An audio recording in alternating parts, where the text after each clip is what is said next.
তুমি বলেছিলে রাতে তোমার ঘুম হয় না। আমি বুঝেছিলাম সময় চাইছো।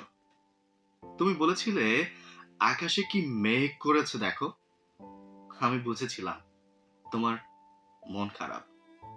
তুমি বলেছিলে চুলে জট বেঁধেছে। আমি বুঝেছিলাম তুমি স্পর্শ চাইছো। তুমি বলেছিলে আজ বিকেলে তুমি বারান্দায় থাকবে।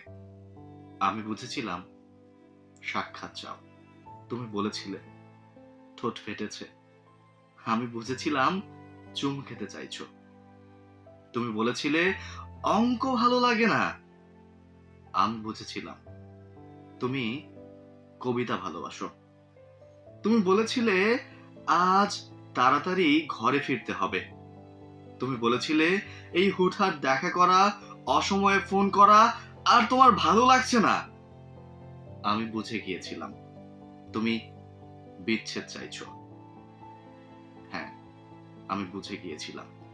তারপর অলিখিত স্বাক্ষরে তুমি যখন ইনভিজিবল কোর্টে আমার বিরুদ্ধে বিচ্ছেদের মামলা ঠুকে দিলে, আমি বুঝেছিলাম তুমি মুক্তি চাও। হ্যাঁ, আমি বুঝেছিলাম।